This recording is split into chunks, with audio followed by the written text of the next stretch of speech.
council voting on that. We've been discussing council rules and policies. The discussion sort of stalled or went sideways, but was that the mayor's decision to impose that time limit? Yes. All right, thank you. Okay, and that's the end of our regular agenda, so if there's anyone who would like to make any comments, and we do have a few minutes. Hi, I'm Ms. Nemlowill. Thanks so much for the point on fluoride. I'll be there to talk. I've been studying that stuff. So my name is Mary Eng, and I live at 8th and Harrison in the building where John Gutenberger lives.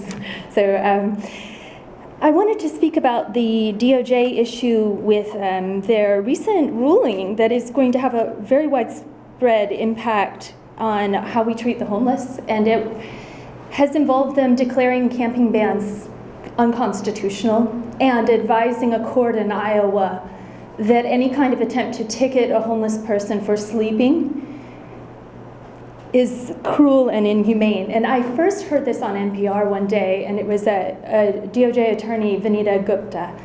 And it was just so exciting. I ran to Twitter and I wanted to send that information out, and I felt like this is groundbreaking, and it shows a lot of courage from the DOJ to reach out to a very hurting population. So one of the best articles on it, I believe, is the Washington Post article from 4 days ago.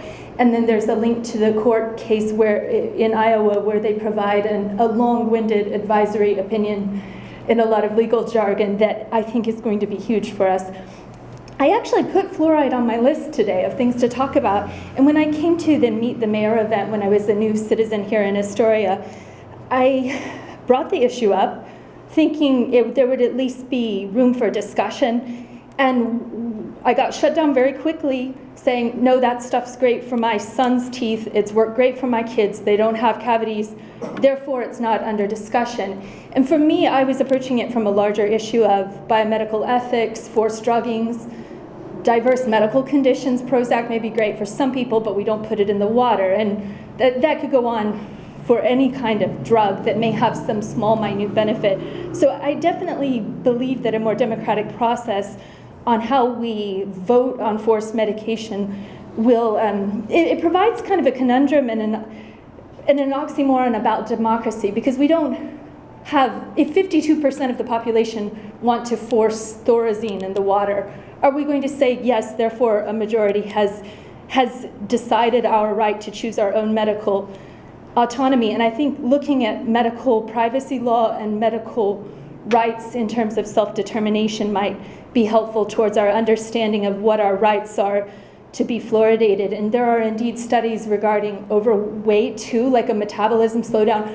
I felt a mental fog from moving from Portland to Astoria, and I don't know if it's fluoride. I'm filtering mine out currently with a zero water filter, and there's still a brackish taste, maybe from my old Victorian building, so I don't know about that.